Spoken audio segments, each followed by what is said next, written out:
What was the biggest problem Kentucky faced during the term of Isaac Shelby? Isaac Shelby was elected in May 1792 as the first Commonwealth of Kentucky governor. The election took place in Lexington, Kentucky. Kentucky faced many issues during Shelby's term as governor. Deciding on a permanent location of the state's capital was an issue that came up. In December 1792, Frankfort was chosen as the state capital.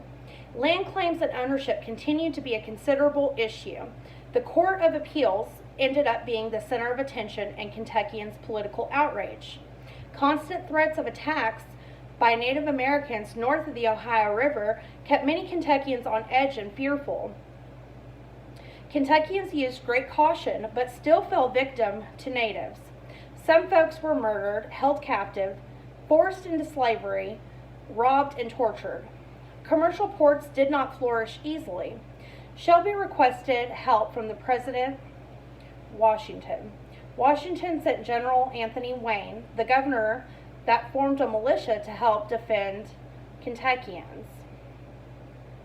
All issues were resolved by 1795 when the Treaty of Greenville was signed and put into place. Eventually, small villages grew into towns.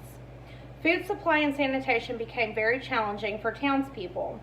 Trustees built market houses where farmers were able to sell their products to consumers.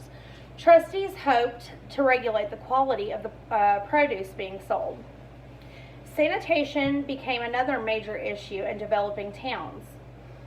Townspeople did not clean up after themselves. Trash would often be disregarded out in the road and around people's property. This led to unwanted wild animals such as boars coming into the towns and rummaging through people's trash. Trustees tried charging people with the responsibility of cleaning the streets in front of their homes, but most did not comply, which resulted in disgusting living conditions. Heavy rain often led to contaminated drinking water because the waste would get washed into the wells and springs. Entrepreneurs, seeing the need for fresh, clean water, so they started bottling spring water from Olympia and Blue Licks to sell at market. Another challenge that Kentucky faced was opening up the Mississippi River for use to be able to trade through New Orleans.